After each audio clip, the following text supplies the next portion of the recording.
اپنا یہ قابل عمل نہیں۔ انا علی، علی رضی اللہ تعالیٰ عنہ سے یہ روایت ہے، قال وہ کہتے ہیں نہا رسول اللہ صلی اللہ علیہ وسلم ان اکل الثوم، کہ رسول اللہ صلی اللہ علیہ وسلم نے روکا، منع کیا ہے، ان اکل الثوم، لہسن کے کھانے سے، الا مطبوخا، سوائے اس کے کہ وہ پکا ہوا ہو۔ رواہ ترمذی و ابو داود، امام ترمذی اور امام ابو داود نے اس کو روایت کیا ہے۔ تو حدیث کا مفہوم یہ بتا رہا ہے کہ حدیث صحیح نہیں ہے، اس لیے کہ لہسن اور پیاز بالکل کھایا جا سکتا ہے، کچے بھی کھائے جا سکتے ہیں، حرام نہیں ہے، لیکن بہرحال یہ کھا کر مسجد میں جانے سے اجتناب کرنا چاہیے، کیونکہ منہ سے اسمیل آتی ہے۔ ہاں اگر پکا ہوا ہو تو وہ ہم یہ کہہ سکتے ہیں زیادہ سے زیادہ کہ پکا ہوا جو لہسن اور اپنا ہوتا ہے پیاز، وہ جب اچھی طرح پکا جائے اور وہ مکس ہو جائے ہنڈیا وغیرہ میں، تو پھر اس کا جو اسمیل بو ہے وہ ختم ہو جاتی ہے، تو اس کے کھانے سے، کھا کر نماز پڑھنے سے کوئی حرج بھی نہیں، اچھی طرح آدمی کولی کر لے تو 4230 یہ حدیث سند کے اعتبار سے ضعیف ہے۔ جیسا کہ میں نے کہا ہے کہ یہ الفاظ بتا رہے ہیں کہ یہ جو حدیث ہے یہ صحیح نہیں ہو سکتی، ضعیف ہے کہ اس کی سند میں ابو اسحاق مدلس اور مختلط اور انعن ہے، ٹھیک ہے جی، اور نہیں معلوم ہو سکا کہ ان کی بیان کردہ یہ حدیث ان کے ذہنی اختلاط سے پہلے کی ہے یا بعد کی۔ بہرحال حدیث میں نہیں تنزیہی ہے، اس لیے کہ لہسن حرام نہیں، اگر کوئی کچا نہیں کھانا چاہتا صرف اس لیے کہ بو آتی ہے، اسمیل آتی ہے، تو کوئی حرج نہیں ہے، باقی اس کو حرام نہ سمجھے اور پکا کر کھا لے۔ تو اگر نہیں ہے تو حرام کی نہیں، حرمت کی نہیں، نہیں تنزیہی ہے۔ دو قسم کی نہیں ہے نا، ایک نہیں آپ پڑھیں گے اصول فقہ میں یا پڑھ لیا ہوگا کہ کراہت تنزیہی اور کراہت تحریمی، ٹھیک ہے جی۔ اللہ اکبر۔ آگے ہمارے پاس 4231 وان ابی زیاد، ابو زیاد سے یہ روایت ہے، قال وہ کہتے ہیں کہ سئلت عائشہ رضی اللہ عنہا، عائشہ رضی اللہ تعالیٰ عنہ سے یہ سوال کیا گیا، پوچھا گیا، ان البصل، پیاز کے بارے میں، پیاز کھایا جا سکتا ہے کہ نہیں؟ فقالت، تو انہوں نے کہا کہ ان آخر طعام، سب سے آخری کھانا، اکلہ رسول اللہ صلی اللہ علیہ وسلم، جسے اللہ کے رسول صلی اللہ علیہ وسلم نے تناول فرمایا، وہ طعام، وہ کھانا تھا کہ فی بصل، اس میں پیاز تھا۔ تو انہوں نے اس بات کی وضاحت فرما دی کہ پیاز جو ہے وہ کچا بھی کھایا جا سکتا ہے اور پکا ہوا بھی، لیکن جیسا کہ لہسن کے بارے میں معلوم ہوا کہ اگر کوئی نہ کھانا چاہے صرف اس لیے کہ اس میں اسمیل آتی ہے، تو حرام کیے بغیر اس سے بچنے میں کوئی حرج نہیں، تو پکا ہوا جو ہے وہ بے شک کھا لے، جیسا کہ اس حدیث میں ہے، رواہ ابو داود، صحیح امام ابو داود نے روایت کیا ہے، لیکن بہرحال یہ حدیث بھی جو ہے سند کے اعتبار سے صحیح نہیں ہے، ضعیف ہے۔ تو پیاز اور لہسن دونوں سبزیاں ہیں اور یہ ہر صورت میں کھائی جا سکتی ہیں، سوائے اس کے اس وقت کے کہ مسجد میں جانا ہو اور کچی کھائے آدمی، اس کے منہ سے اسمیل آ رہی ہو، کچی ہو یا پکی ہوئی ہو، مقصد اصل علت جو ہے مسجد میں نہ جانے کی وہ اسمیل ہے، منہ سے ایسا نہ آئے، یعنی تعفن کے فرشتے بھی اس سے تکلیف میں ہوں۔ اچھا جی، تو یہ حدیث سند کے اعتبار سے ضعیف ہے، اس لیے کہ سند میں راوی خیار بن سلمہ، وہ جسے امام ابن حبان رحمہ اللہ کے علاوہ اور کسی نے بھی سکہ قرار نہیں دیا، تو وہ یہ اس سند میں موجود ہے۔ تو معلوم ہوا کہ لہسن کی کراہت تنزیہی ہے، اور بصل، پیاز کا معنی، یعنی البصل کا معنی ہے پیاز، اس کا بھی وہ یہی معنی ہے کہ اگر ہم اس کو روکیں گے کھانے سے تو وہی پیاز، جو کہ مختلف قسم کے پیاز ہوتے ہیں، بعض پیاز جو ہیں وہ بڑے ہی کڑوے ہوتے ہیں اور ان کی اسمیل زیادہ ہوتی ہے، بعض پیاز جو ہیں ان کی اسمیل اتنی نہیں ہوتی، میٹھے ہوتے ہیں، بہرحال یہ دیکھ لینا چاہیے۔ تو کچا کھا کے نہ ہی جانا بہتر ہے مسجد میں، جیسا کہ آگے حدیثیں اس میں یہ ذکر آئے گا ان چیزوں سے، جن سے آپ نے مسجد میں جا کر کھانے سے کھانے کے بعد مسجد میں جانے سے روکا ہے۔ وان ابنئی بسر السلمیین، نیکسٹ حدیث ہمارے پاس ہے کہ بسر سلمی کے السلمیین، بسر کے دو بیٹے، بسر کے دونوں بیٹوں سے یہ روایت ہے، ٹھیک ہے جی۔ سلمی، بسر کے دو سلمی بیٹوں سے یہ حدیث مروی ہے رضی اللہ عنہما قالا، دونوں صحابی ہیں، کہتے ہیں دخل علینا رسول اللہ صلی اللہ علیہ وسلم، کہ اللہ کے رسول صلی اللہ علیہ وسلم ہمارے پاس تشریف لائے، فقدمنا زبدن او تمرن، تو ہم نے آپ کی خدمت میں پیش کیا کیا، زبد یہ ہوتا ہے مکھن، او تمرن یا کھجور، تو ہم نے آپ کی خدمت میں پیش کیا مکھن یا کھجور، یعنی یہ اس بارے میں راوی کو شک پڑ گیا ہے۔ وکان یحب الزبد والتمر، اور آپ صلی اللہ علیہ وسلم جو ہے وہ وکان یحب الزبد والتمر، دونوں چیزیں اکٹھی پیش کی، مراد یہ ہے او بمعنی واو زبدن و تمرن، وکان یحب الزبد والتمر، تو آپ صلی اللہ علیہ وسلم پسند کیا کرتے تھے یہ دونوں چیزیں ایک ساتھ، مکھن اور کھجور۔ یہ اس کا بھی بڑا اچھا یہ ایک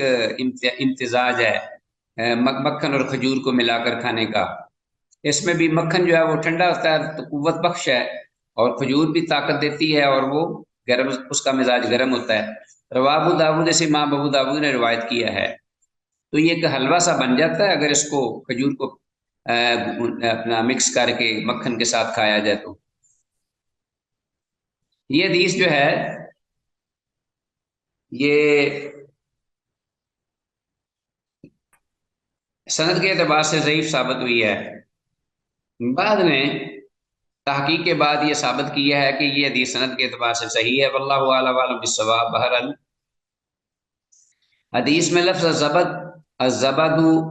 یا الزبد جاگ، اصل میں اس کو معنی جاگ ہے،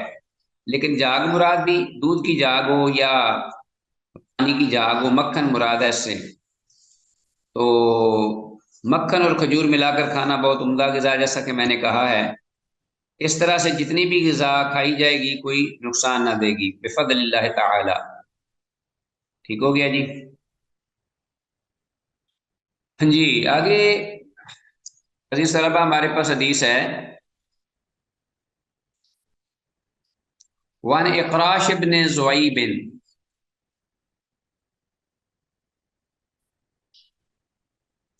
وان اقراش ابن زویب، اقراش بن زویب رضی اللہ تعالیٰ عنہ، یہ صحابی ہیں، ان سے یہ روایت حدیث مروی ہے، قال کہتے ہیں کہ اتینا بجفنۃ کثیرۃ الثرید والوزر، ہاں جی، اتینا بجفنۃ، ہمارے پاس ایک بہت بڑا ایک ٹب لایا گیا، جفنا کا معنی تو ویسے ایسا بڑا برتن ہوتا ہے جس میں آپ دیکھتے ہیں کہ کئی ایک برتن ہمارے پاس شادی بیاہوں پہ دیگ کے اندر سے جب چاول جو ہے وہ یا سالن زیادہ مقدار میں ایک جگہ ڈال کر لے جانا ہو، وہ جو برتن ہوتا ہے جسے ہم کڑھائی بھی کہہ لیں بڑی، تو لوہے کی بنی ہوئی یا کوئی برتن جفنا اسے کہتے ہیں۔ وان اقراش بن زویب، اقراش بن زویب رضی اللہ تعالیٰ عنہ سے یہ روایت مروی ہے، قال کہتے ہیں کہ اتینا بجفنۃ، ہمارے پاس ایک بہت بڑا برتن لایا گیا، کثیرۃ الثرید والوزر، کہ جس میں بہت سارا سرید اور گوشت کے ٹکڑے یعنی بوٹیاں وغیرہ تھیں، والوزر، کثیرۃ الثرید والوزر، بہت سارا جو سرید اور بوٹیوں والا ایک بڑا جو کڑھائی ہے وہ ہمارے پاس لائی گئی، یا برتن لایا گیا یا پیالہ، جو بھی اس کا معنی کر لیں۔ فخبطت بیدی فی نواحیہا، ہاں جی، فخبطت، تو میں مار رہا تھا، پھیر رہا تھا، بیدی اپنا ہاتھ، فی نواحیہا اس کے کناروں میں، اس کے کناروں میں، اس برتن کے کناروں میں میں اپنا ہاتھ مار رہا تھا، پھیر رہا تھا. فقبضت بیدی فی نواہیہا وأکل رسول اللہ صلی اللہ علیہ وسلم من بین یدیہ، جبکہ اور اکلا اور کھایا رسول اللہ صلی اللہ علیہ وسلم نے من بین یدیہ اپنے سامنے سے. میں اس کے کناروں پہ ہاتھ پھیر رہا تھا جبکہ رسول اللہ صلی اللہ علیہ وسلم اپنے سامنے سے جو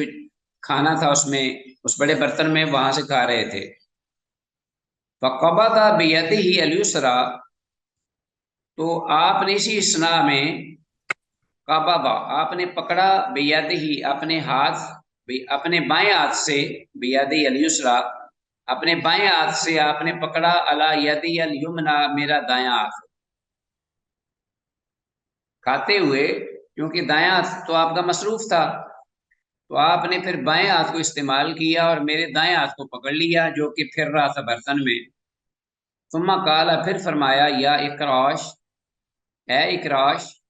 کل من موضع واحد، تم ایک ہی جگہ سے، برتن میں ایک ہی جگہ سے کھاؤ. ٹھیک ہے جی، ایک کھانے کے آداب میں سے ایک ادب ہے کہ تم برتن میں سے، پورا برتن آپ کے سامنے، اس میں سے ایک ہی جگہ سے کھاؤ. فَإِنَّهُ طَعَامٌ وَاحِدٌ، اس لیے کہ یہ ایک ہی کھانا ہے اور وہ پورے برتن میں پھیلا ہوا ہے، اور تم یہ جو کنارے میں کبھی ادھر ہاتھ مار رہے ہو کبھی ادھر، یہ اچھا نہیں، آداب کے خلاف ہے. ہاں جی. پھر کہتے ہیں یہی راوی جو ہے اکراش، کہ ثم اتینا بطبق، ہاں جی، فیہ الوان التمر، کہ پھر ہمارے پاس ایک اور ٹب لایا گیا، طبق یعنی بڑا تھال جسے کہتے ہیں نا، بطبق، جسے ہم اپنی پنجابی زبان میں تو پرات کہتے ہیں، سینی بڑی، یا سمجھ لیجئے کوئی تھال سا بڑا. ثم اتینا بطبق، کہ پھر ہم لائے گئے ایک بڑا طبق، یعنی طباق لائے گئے، بڑا ایک برتن لائے گئے، بڑی بڑی پرات کی شکل کا. فی الوان التمر، کہ اس میں مختلف قسم کی کھجوریں تھیں. الوان التمر یعنی رنگا رنگ کی، مختلف اقسام کی. رنگا رنگ سے مراد یہ مختلف قسموں کی کھجوریں تھیں، ایک کھجور ایک قسم کی نہیں تھی. فجعلت آکل من بین یدیہ، تو میں شروع ہوا کھانا ان میں اپنے سامنے سے. وہ بھی برتن بڑا تھا اور اس میں کھجوریں بکھری ہوئی تھیں اور مختلف قسموں کی تھیں. تو چونکہ رسول اللہ صلی اللہ علیہ وسلم نے مجھے یہ فرما دیا تھا کہ اپنے سامنے سے کھاؤ، ادھر ادھر ہاتھ نہ مار لو، تو میں آپ کی اسی نصیحت کے مطابق میں اپنے سامنے سے کھانے لگا کھجوریں. فجعلت آکل من بین یدیہ، تو میں شروع ہوا اپنے سامنے سے کھجوریں کھانے لگا. وجالت ید رسول اللہ صلی اللہ علیہ وسلم فی الطبق، ہاں جی، جبکہ اور وجالت، جبکہ ید رسول اللہ، رسول اللہ صلی اللہ علیہ وسلم کا دست مبارک وہ جالت گھومنے لگا، فی الطبق کے پورے برتن میں. سمجھ آ رہی بات کی؟ یعنی پورے طباق میں اللہ کے رسول صلی اللہ علیہ وسلم کا ہاتھ جو ہے وہ گھومنے لگا. میں اپنے سامنے سے کھانے لگا جبکہ اللہ کے رسول کا ہاتھ پورے طبق میں، پورے تھال میں گھومنے لگا. فقال، تو آپ نے فرمایا، پھر آپ نے نصیحت فرمائی، یا اکراش، یا اکراش، کل من حیث شئت، اب تو جہاں سے چاہے کھا لے. فإنه غیر لون واحد، اس لیے کہ یہ جو کھجوریں ہیں یہ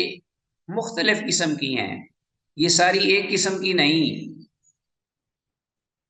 یہ کھجوریں آپ جو آئی ہیں تھال میں یہ مختلف قسم کی ہیں، ایک قسم کی نہیں، اس لیے آپ جہاں سے چاہو کھاؤ. ثم اتینا بماء،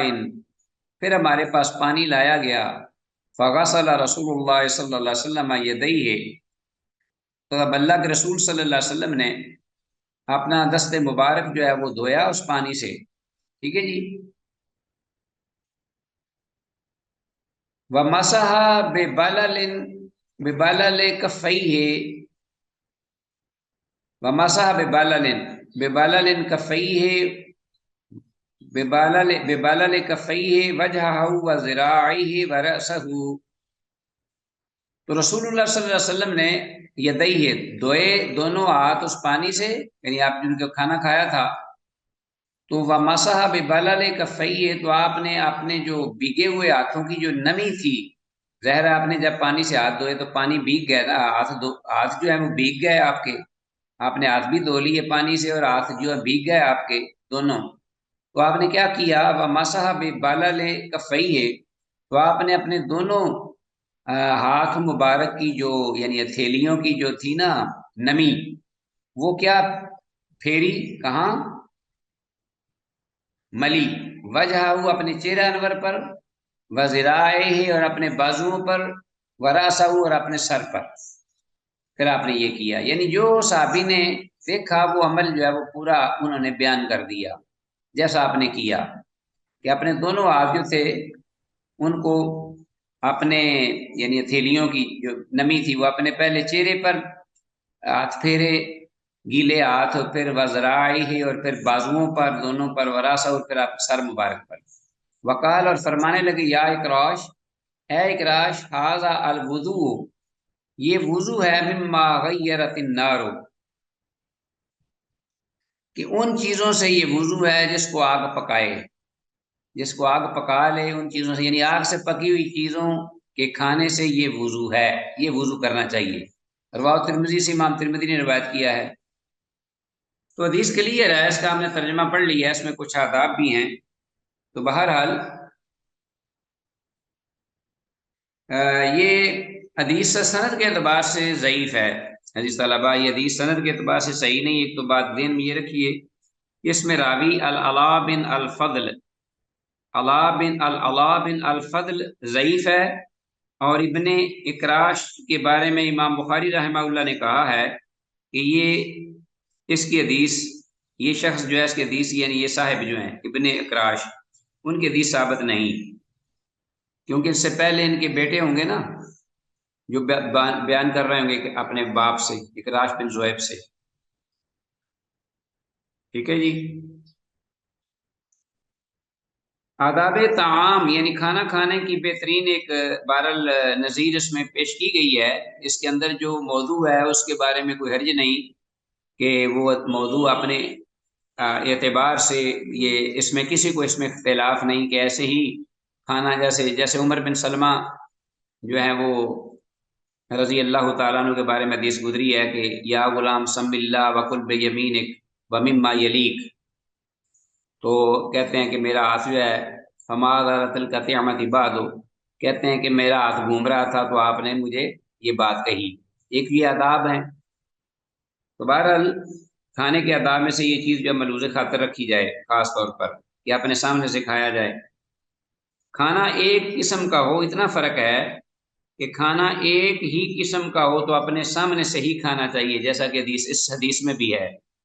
اگرچہ حدیث جو ہے ذوق کے اعتبار سے صحیح نہیں، اپنا سند کے اعتبار سے ضعیف ہے، لیکن اپنے موضوع اور اپنے مفہوم کے اعتبار سے اس میں کوئی حرج نہیں. لا باس بہ، اس میں کسی کو اختلاف نہیں ہے اس کے موضوع کے بارے میں. البتہ مختلف قسم کی مٹھائیاں اگر سامنے آ جائیں ماشاءاللہ، اور میوے، جیسا کہ آپ ڈرائی فروٹ رکھتے ہیں لوگ ایک ہی ٹرے میں مختلف ڈرائی فروٹ رکھتے ہیں، تو اس میں کوئی حرج نہیں کہ وہ آدمی ان میں سے جو چاہے منتخب کر لے اور اپنا ہاتھ کبھی ادھر کبھی ادھر وہ کھا لے. یہ حدیث میں یہ رہنمائی ملتی ہے. اور ایک ہی قسم کا کھانا ہو تو سامنے سے ہی کھائے. چلیے جی، عزیز طلبہ، یہ آج کی ہمارے اس لیسن کی آخری حدیث تھی. اللہ کی توفیق سے ہمارا یہ جو آج کا درس ہے یہ اختتام پذیر ہوا.